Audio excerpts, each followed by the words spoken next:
Hello everyone, and welcome to Katawa Shoujo. We're back. I think we're only going to have a couple more episodes, which is hilarious to say because I think this might be my longest Let's Play. And it's only one route, too. Akira walks up and behind her and gives her a couple of hard pats on the shoulder, much to Lily's consternation. For a moment, she looks like envious as my status of my status as an only child, as I am of their close relationship. They talk between themselves for a few moments as I sort out my bags, their voices too low for me to catch, but eventually they break off and we begin to walk to the school. It feels good to be out here, out of that damned office. You kids don't know how good you have it here. Kids? You too. Them. You too. Then. Kids grow up so fast nowadays. You're not old enough to say that. I don't know. Being around Hideaki makes me feel damned old. He's so precious. He reminds me of you when you were younger. My voice feels gross. He's a nice boy. It would be a shame if Shizune comes to have too much of an influence on him. Akira gives an amused snort at her sister's antipathy. She really doesn't seem to regard it as anything to make serious fuss about, treating it more like a childhood spat. She looks over to me, apparently only just remembering that I'm here, and gives a small grin as she reaches towards her back pocket. What is it? Just a sec, let me dig it out. After quite some difficulty, she manages to retrieve her black leather wallet from her back pocket, quickly fishing out what looks to be a folded square of paper. With Lily all but unaware of what's happening, Akira unfolds a scrap of paper and hands it to me. An old photo of what seems to be a younger Lily and Shizune operating a noodle stall with some other girl in the background. Is this the girl they killed and now they're mad at each other for it? She looks vaguely familiar, but I can't quite pinpoint why. Is that Yuko? What is it, Akira? I think you know.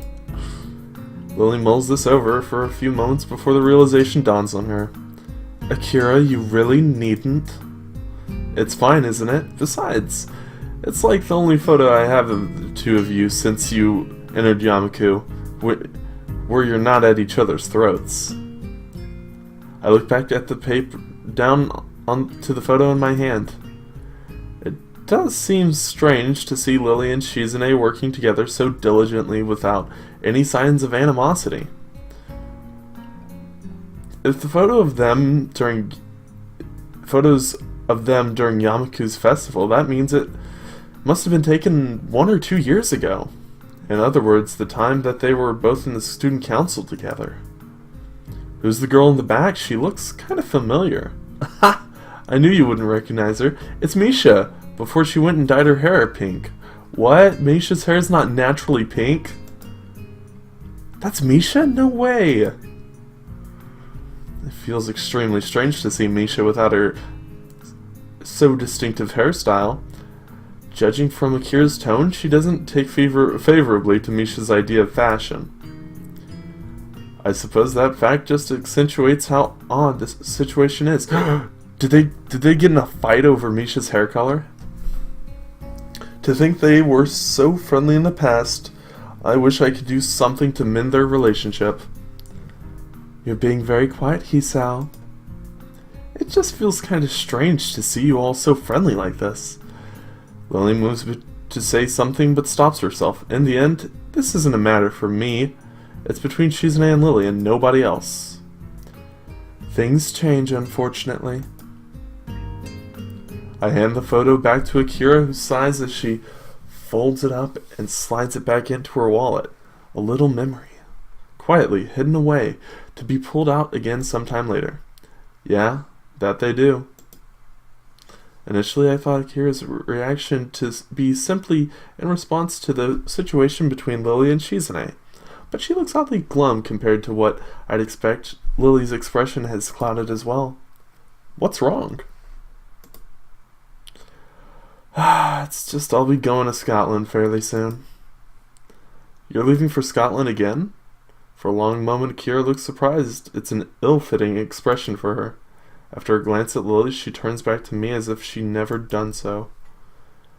Yeah, in a couple of weeks, I'll be leaving for Inverness to work at the company's headquarters. It's a pretty big jump in the corporate position, and it's not a chance that's going to come again.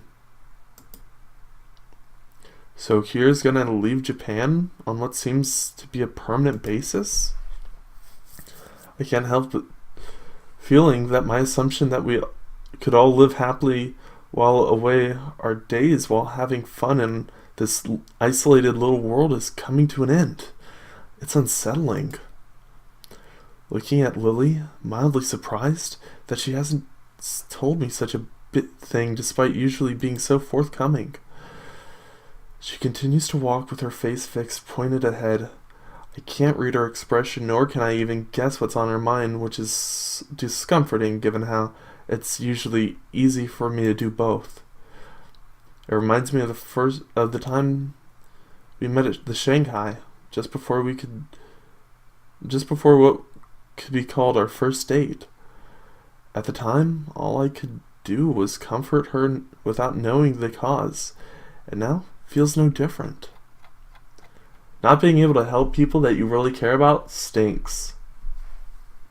Trust me. Or don't trust me, it doesn't matter. As we finally reach the school dormitories, once again there's somewhat of an awkward silence. I don't think I'm the only one who feels it. See you tomorrow then, Lily. Bye, Akira. Good night, Hisao. See ya. And with that, they walk into the female dormitories. Opening the door to the male dormitories, I stop and look at them just moments before their figures disappear behind the heavy wooden door. That was a strange moment when Akira said she was leaving.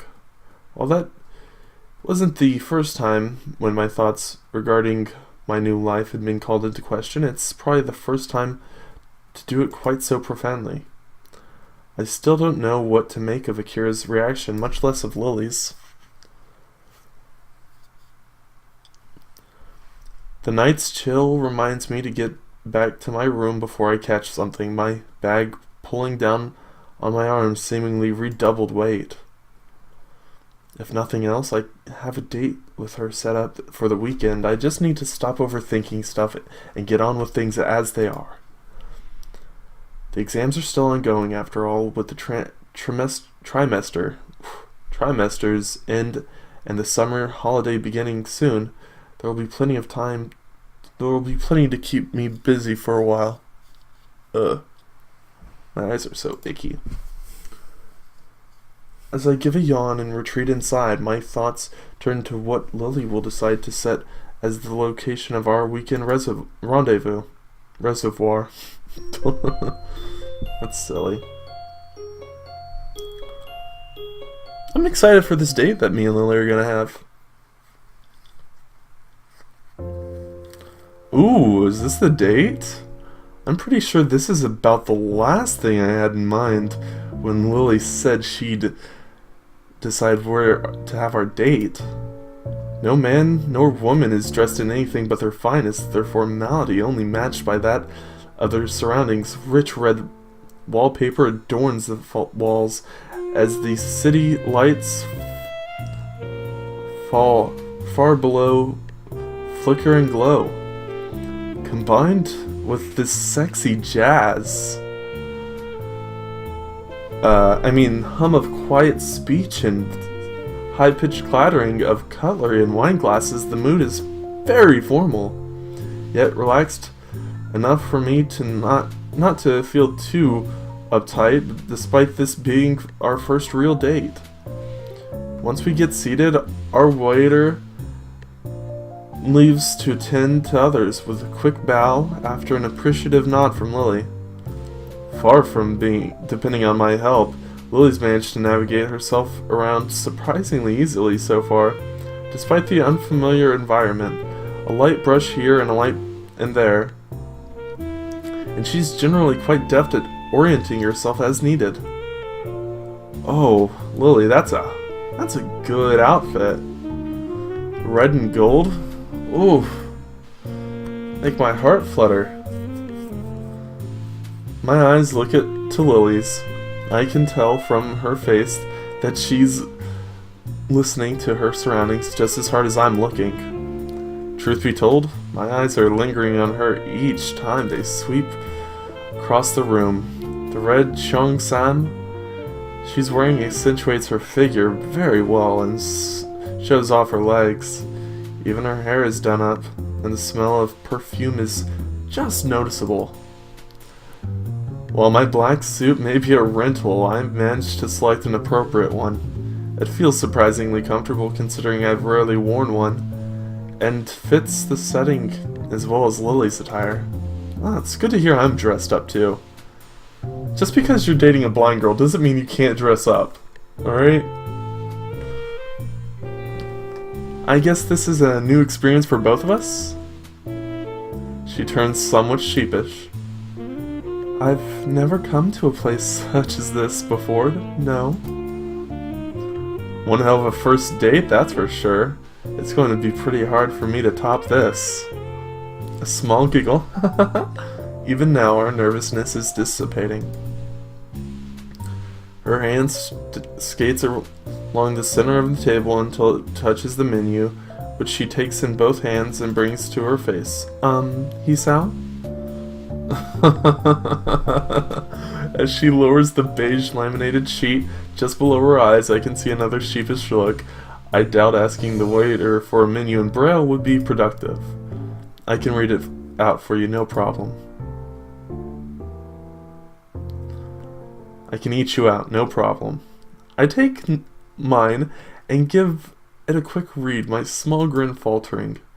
Perhaps there is. What's wrong?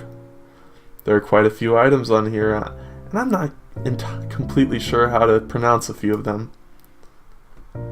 One fine cuisine after another is listed. Most may be in Japanese, but a few are in English and French. I guess it's to be expected, but I have no idea what's in some of these. Oh, this one I recognize. Wait, hang on. You can cook that. A small giggle of amusement comes from behind the paper sheet. Well, I could read them all out, but it'd take a few hours. Is there anything with some kind of fish in it? Ooh, girl. Don't worry, I'll be eating some fish later tonight.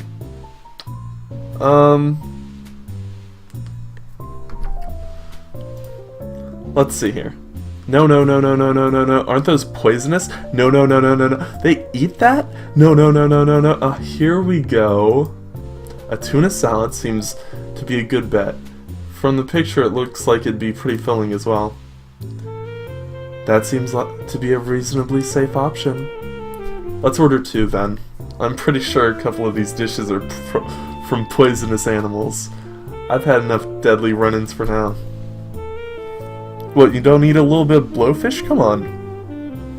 Lily maintains a smile, but there's a distinct lack of laughter. Black humor mustn't be her cup of tea. Yeah, she enjoys Earl Black humor. Oh, is that Earl Grey humor? Fuck. I'm so mad at myself. That could have been a great joke. Guys, rewind time. Alright, I'm not doing any editing. Though to be honest, I don't find it exceedingly funny either. There are certainly quite a few interesting smells wafting about. The same is true of the sights, I assume. I've never been anywhere quite like this. A fancy Japanese tea house on occasion or two, but nothing this lavish or European in styling. Before another word can be said, a portly waiter in a distressingly tight vest appears at our table to take our orders.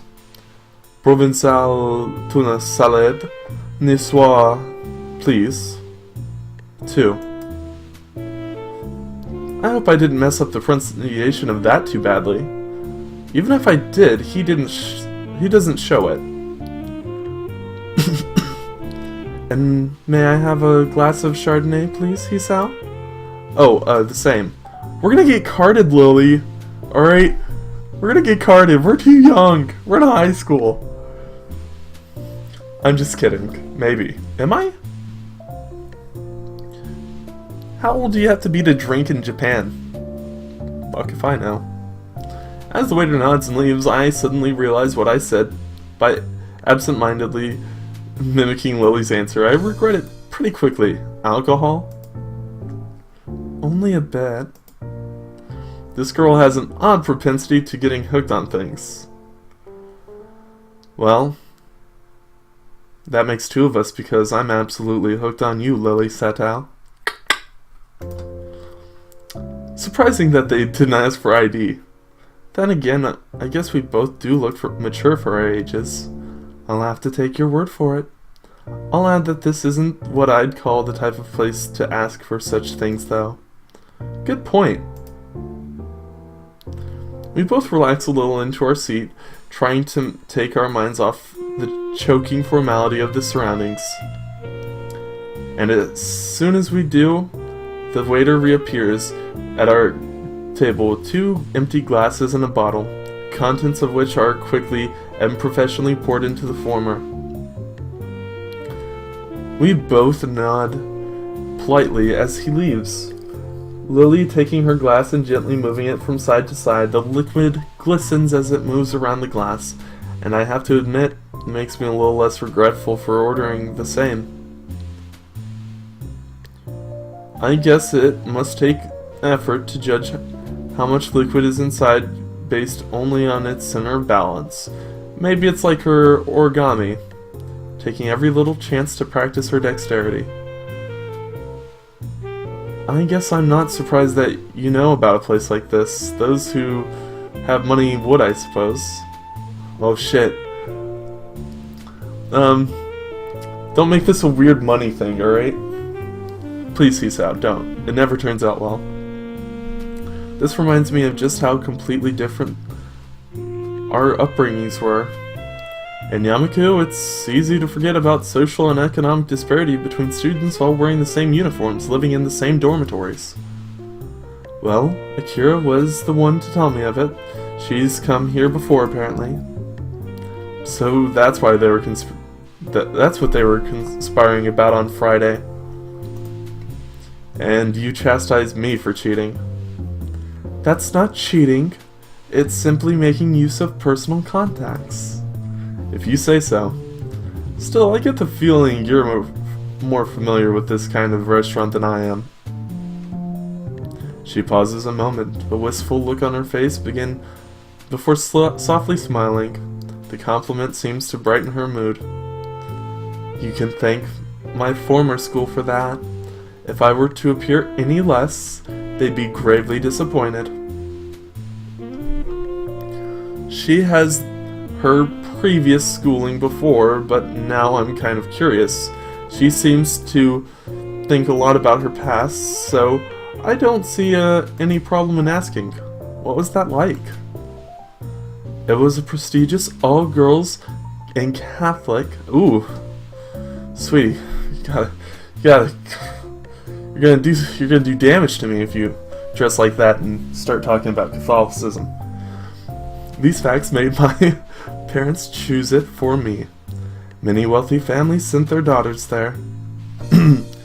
From how it sounds, life there must have been pretty strict. I wouldn't say it was a bad experience, but you're quite right. It was very strict. Thankfully, I managed to adapt well enough and make a number of friends. Unfortunately, the same can't be said for my sister. She found the atmosphere and religious aspect suffocating and ended up leaving for a job as soon as she was able to. She gives a small self-deprecating chuckle. Huh. I shouldn't complain about it though. Not many even have the chance to go to such a school. Do you resent your parents for sending you there, then leaving? She gently shakes her head. My family is highly patriarchal. My father, business, always on his mind, was entirely lost as to what to do with me. In the end, he made the decision that my education was of higher priority than staying with the family. He simply did what he thought was best. To say such things so easily, what an unbelievable girl. That said, I'm a little surprised she doesn't think her blindness played any part at all. Though maybe I'm being too harsh on her family. You're too kind-hearted, you know that. Most people would hate their parents for something like that. Well, some do. Oblivious to my raised eyebrow, she takes a sip from her glass. The wine slips down effortlessly, her fondness for it evidently helping her deal with the flavor of alcohol. I can't say the same goes for me. What of yourself? What was your schooling like? Mine? Let's see.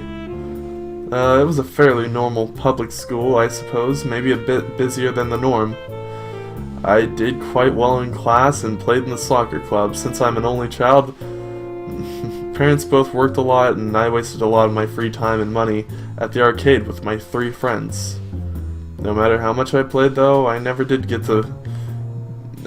manage to beat Mai at any of those machines.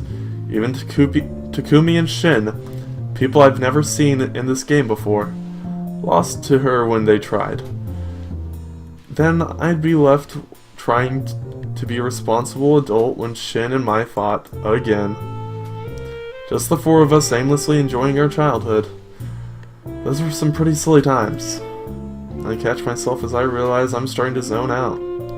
The days of my old school, disappearing to the night sky and bright city lights outside of the window. Lily's face is an odd mixture of curiosity and sympathy. Given her strict schooling, I suppose something like this would be an interesting contrast to the life she's known. It sounds like your previous school was a lot of fun. I'm not really sure how much of it is nostalgia, but there were some nice memories. That's in the past, though. Can't go back there now. But through my accident, I found a new life I'd never imagined leading. The peace and calm of Yamaku, a new direction for my future in science. The friendship of Shizune, Misha, and Hanako, and most of all, you. She's gonna give me a boop on the nose! She gives a deep, genuine smile as she moves her hand towards me. Her fingers just lightly searching out my face before softly caressing my cheek. Her hand reluctantly retreats after a second of warm silence. As we notice the waiter arriving with our meals, Lily does a deft job of covering her condition, except for the fact that her head nod to him is slightly misaligned due to his silence.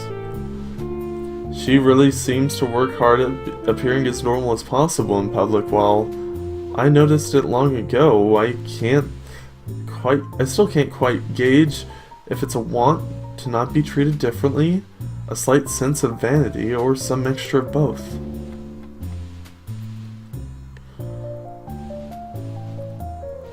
The dish served up lives up to the salad's name, and the portions pleasantly large, with sliced eggs and tomato.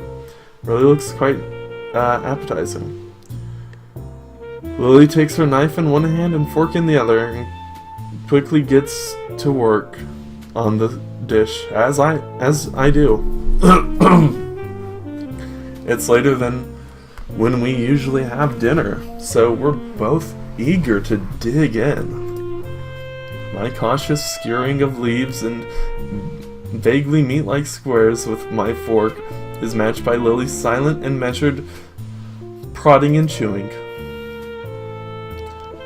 An occasional tap around the sides of a piece of food to work out Its edges is the only giveaway to her lack of sight. I'm done with my meal in little time. Lily taking the last few bites as I sit observing her. Finished, Isao? Yeah, it was pretty nice. That much is true. I never thought a simple salad could be so tasty and filling, but then again, I suppose that's why it costs so much to eat here. Content with my appraisal and evidently agreeing, Lily gives a small nod. You know, given that you're part foreign, exotic looking, and quite pretty, I'm surprised that nobody's ever confessed to you before. You're assuming nobody did. Oh, damn. Oh, you're gonna hurt my heart. The simple statement takes me off guard. I shouldn't be surprised given that I was complimenting her just moments before. Really? I've received several confessions, both in this school and my previous one. Wait, the all-girls one? Adolescence is a funny time. Lily, you got girls thirsty for you? You gotta tell me this. She's kind of talking as if she's above it herself. Huh. How easily you say such a thing. Lily looks surprised for a moment before a playful smirk covers her face. Is that jealousy? What? No, it isn't, Baka. You're a bad liar, Hisao. You should take that into account. Then again, I do appreciate how sincere you are, even if you don't intend to be sometimes. I think your honesty will always serve you well when dealing with others. Are you a fortune cookie? I've cleared my throat in mock disapproval of this whole business and try to steer the conversation elsewhere.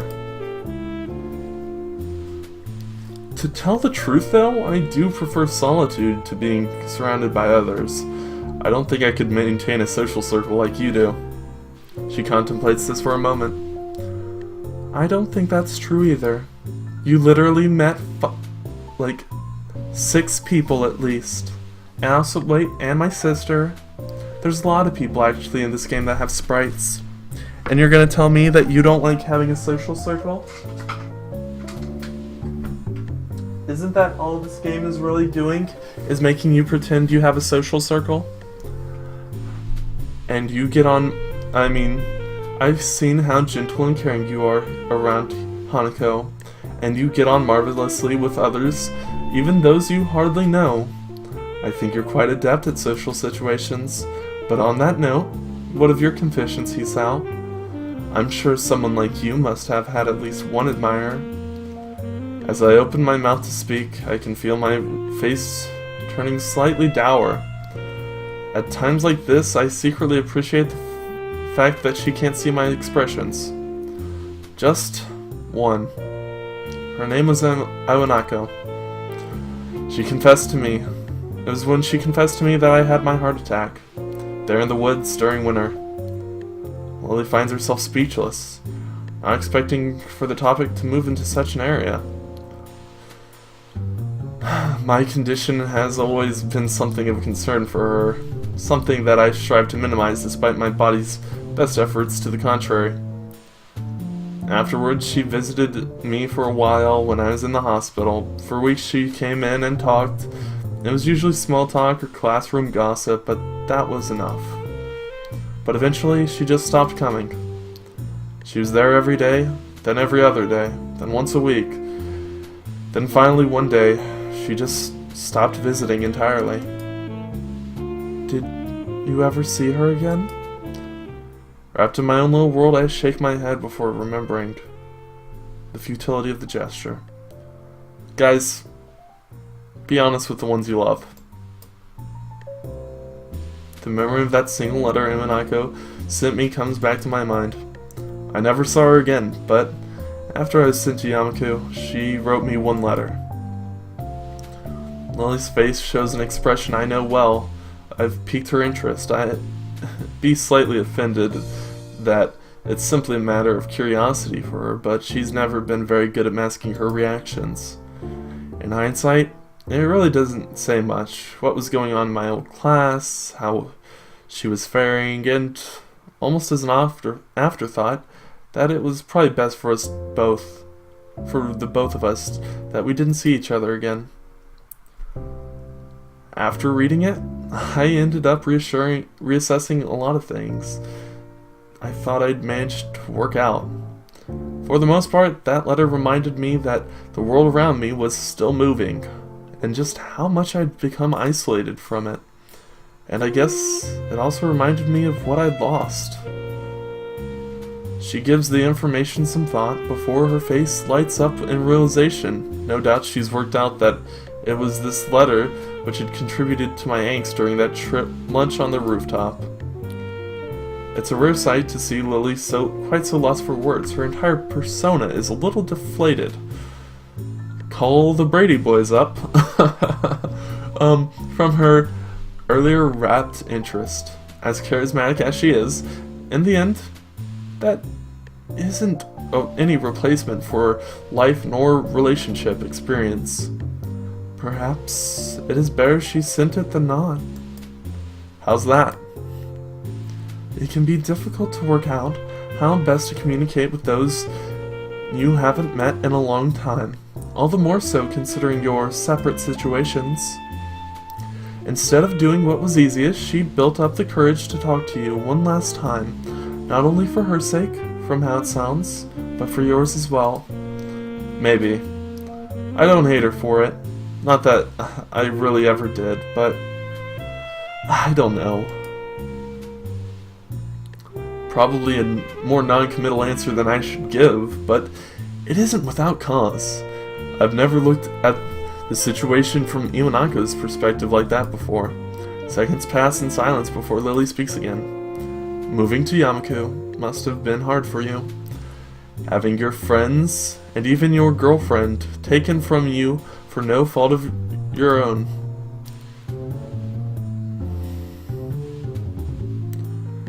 The worst of it passed while I was in the hospital. When all that surrounds you is 4 white walls and a small TV, your mind takes on a life of its own. It's like my old school, I guess. I just try not to dwell on it, what's happened, and keep thinking ahead.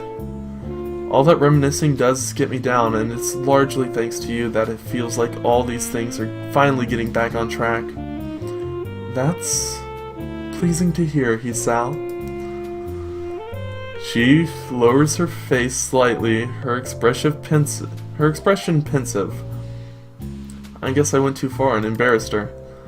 I suppose you went through something a bit like what I did when you entered Yamaku anyway, right? I imagine the vast majority of our school students did, after all. You said yourself that you made friends in your old school. I can't imagine many followed you. Lily's deep smile drops, her expression unexpectedly darkening. Even her hands retreat to her lap. After a long time, she speaks. Hisao, can you promise not to tell anyone what I'm about to? I promise. She looks slightly taken back by my serious tone, but then relents and smiles weakly before continuing. When I moved to Yamaku, I did regret losing the friends I'd had at my other school, but there was one person I regretted not seeing again. He was the reason I took up English as a future career. He? Considering she came from an all-girls school, that can't have been a schoolmate then. I rejected the confessions I'd received until then for him. Every time I improved English skills, his praise was my most treasured reward. It's funny, isn't it? Someone like me able to boast about the people who have set eyes on me liking someone so utterly unattainable as my tutor. It truly is the most ridiculous thing. Did you? She quickly shakes her head from side to side. I couldn't. Even then, I knew it was impossible. A silence reigns over both of us. This does seem to explain her ardent focus on her future in teaching English, but I can't help thinking of her confession to me. She lost him without ever letting her feelings be known. Did she somehow fear that that would happen again, but with me? I don't really know what to make of it. I've heard of such relationships before, taboos born of such things, such as puberty and youth. The fact that she had the good judgment not to act on it, though, is heartening. I know this must sound strange, but please don't think of me. Why would I think any less of you for that? To be honest, I think he must have been a very nice person if you liked him so much. Not only that, but you stopped yourself before going too far. For a moment, she looks somewhat lost. Most unexpectedly, though, it isn't a second before she starts to chuckle, before she starts to laugh. It takes me off guard. It's not a giggle nor a strained chuckle, but an honest and genuine laughter. I find myself smiling, and not just at her display of relief and happiness, but for her to trust me enough to let me see this most private part of her. Before I realize it, her palm touching my face, her touch is as gentle as ever, with her thumb slowly stroking my cheek. You're kind, Hisao. I really do love you. Seeing her face like this, with her palm gently caressing my face, I think tonight has been a wonderful night. I guess we've both had pretty weird pasts, eh? I think by most standards our president is rather odd as well. I smile and hang my head. This woman can easily run rings around me. Of that I'm quite sure.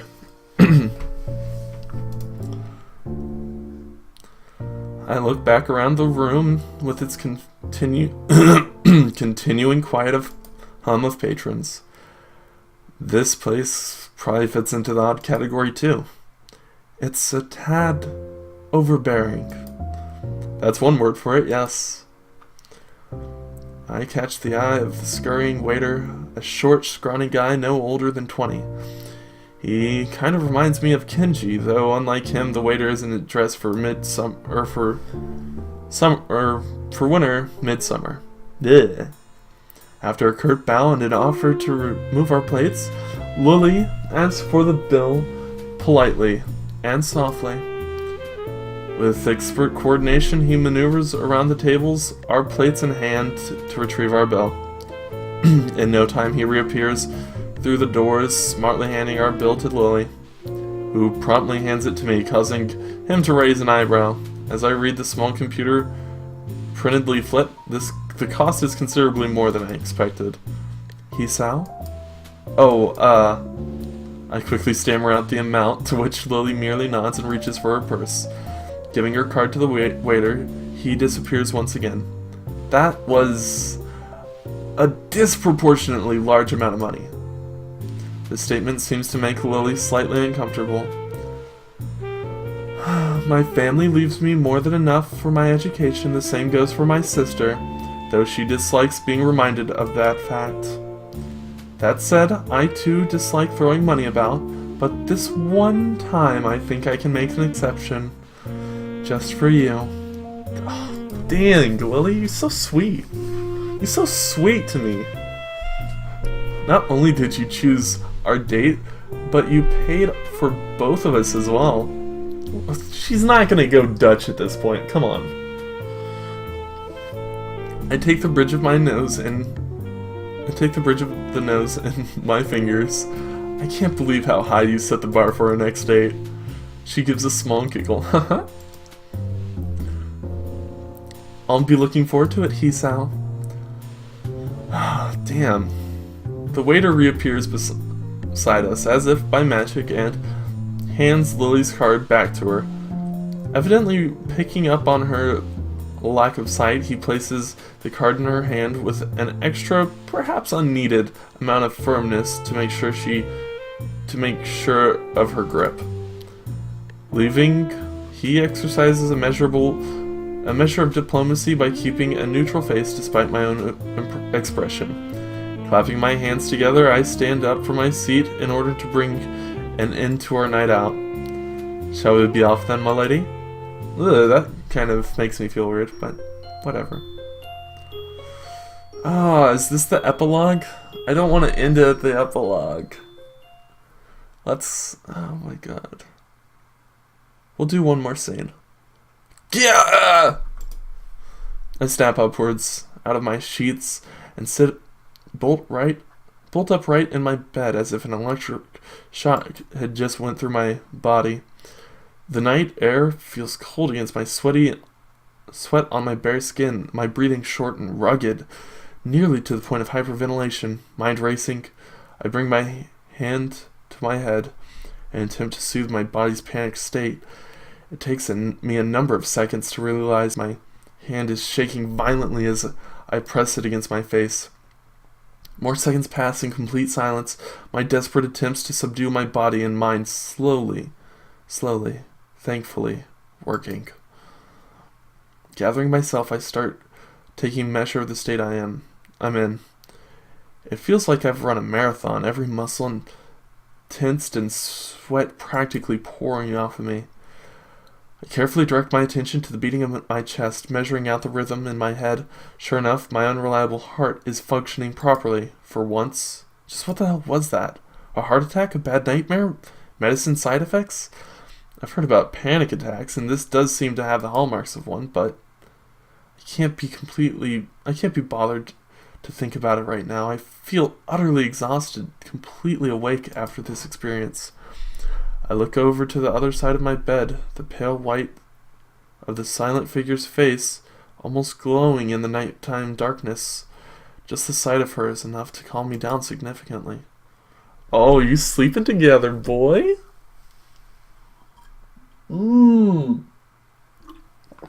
That's extra cute. I don't know why, but I find it when two people sleep in a bed together and like actually things that aren't sexual happening to be really cute. Her graceful demeanor persists even while she's asleep. Her perfectly measured breathing and gentle face making it impossible to tell whether she's awake or sleeping. Giving in to my temptation, I delicately run my fingertips over her hair.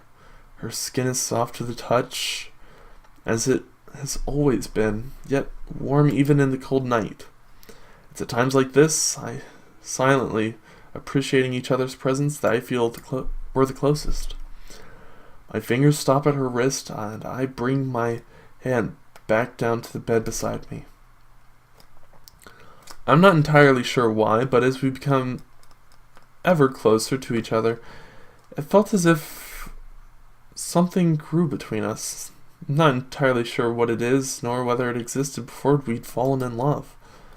Everything is moving so fast, I don't mind it all, but it feels unlike Lily to be pushing things this much.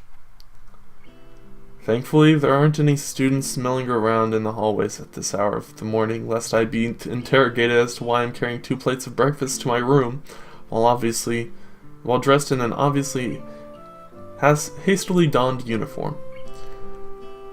That isn't to say things like this never happen, of course. A single security guard patrolling between 2 sets of bedrooms, situated right next to each other, is a very small force compared to adolescent hormones. Come to think of it, the fact that it's Monday morning probably helps. I'm not really sure why, but Mondays seem to bother me less than they do most others.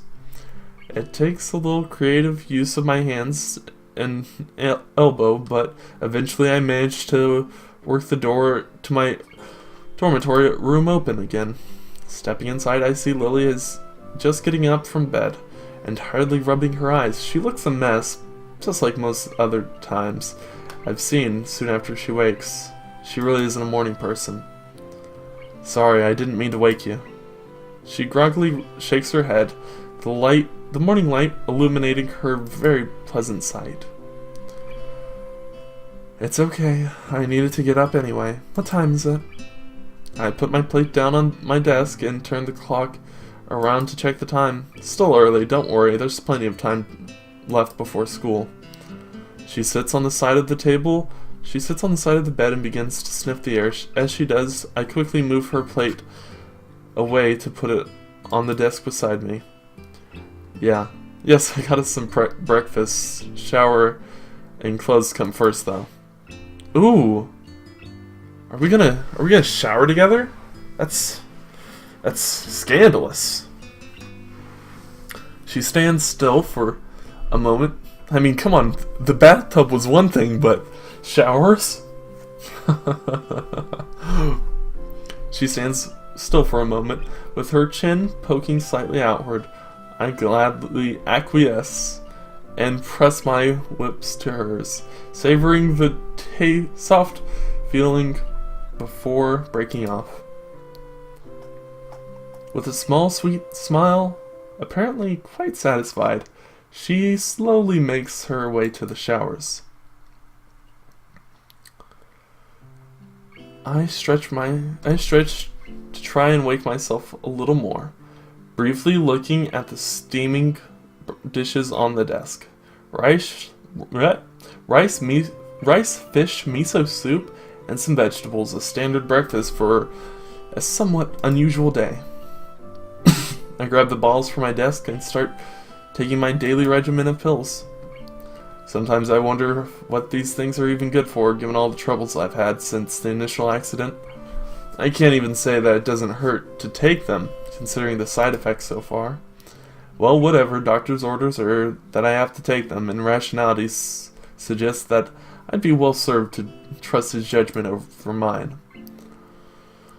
That's exactly what Big Pharma wants you to think, Sal. It doesn't take too long for the noise of this shower to cease. A quick one apparently being fine for Lily, given the circumstances. Emerge from the bathroom. She looks significantly more awake, having had the chance to collect herself. Without a word, I gently take her hand and guide her to my desk. Considering I don't... Wait, did I just have my door unlocked the day Kenji creeped in on me? What an idiot. Considering I don't have a table in my room as she does, it'll have to do. Thank you, Hisao. What did you prepare for breakfast? Just rice and some vegetables. Something fast. Her face lights up at the revelation. That's quite a breakfast. This is normal for you? Now she's just being nice. I have little doubt, considering her past, that this isn't exactly high-class meal by her standards. Breakfast is the most important meal of the day. Just because we're students doesn't mean we can take it lightly. That's my belief anyway. From what others I've talked to have said, I might be in the minority. I used to not do breakfast. I take a seat on the side of my bed and begin eating together with Lily, her chopsticks lightly tapping out the outlines of vegetables, just as I'd noticed her do during our date. This is quite nice, Hisao. I had no idea you could cook this well. This time she's much more genuine. I can tell that much. That said, cooking really isn't anything special at all, and after a bit of practice, it's pretty easy to make a simple dish. Most of my credit goes to modern technology. Still, after years of cooking for myself, I should hope so. Got bored of eating instant noodles and ordering pizza every time my parents were both working, so I taught myself how to make a few meals. I'm still trying to get the knack of it, though. You'll make a good wife someday, Hisao. You gonna wife me? I take a grain of rice, place it onto my thumb, before carefully taking aim and giving it a good flick. Lily jumps a little as it hits her cheek right on target. I can't help chuckling a little at her expense as she lowers her brow and tries her best to assume a harsh and serious expression. Oh, that's right. What is it? Did you have any problems sleeping last night? You seemed restless. Well, we don't have enough pillows, and we were sleeping together on a twin. Oh yeah, also I may have had a panic attack. So she was awake then, or at least partly so. Whether it was my heart or a nightmare caused by the side effects of my medicine, the last thing I want is for her to be worrying about me even more. Even before my relationship with Lily, felt my body was a drag on everything I did. My body is my burden alone, so as long as I'm with her, I'll continue to act as normally as possible. No, not particularly. Is that so? That's good then. Luckily she seems to take my word. Take me at my word. Come to think of it, there was something else I wanted to ask. Oh? How should I put it? When you dream, do you see people and objects? Yes, of course I feel more than a little sheepish for that slip of the tongue. However earnest it may be, Lily looks unperturbed though. But you don't taste nor smell things. I move to answer, but find myself stuck before thinking about it. The more I mull it over, the more I realize that her hypothesis is correct. That's true, I guess. I never looked at it that way. Are you saying you do? For the most part, I only hear in dreams, but yes, sometimes I touch and smell things as well. Personally, I don't have a lot of dreams, but I usually see, hear, and sometimes touch. Can't say I smell things, though. I'm with her, just asking, since Akira thought it very strange that I did when I brought it up with her. If you don't either, then maybe it's due to my blindness. That would make sense. You rely on your other senses more than me, so maybe that affects your dreams as well. The wonders of the human body, I guess. For the rest of the time before school, we quietly eat the hearty breakfast in front of us, exchanging a few small pieces of small talk as we do. Alright, guys. With that, we're gonna have to say, stay safe, have fun, and just because you're sleeping together doesn't mean you're sleeping together. Remember, one of those things is more important than the others. Bye!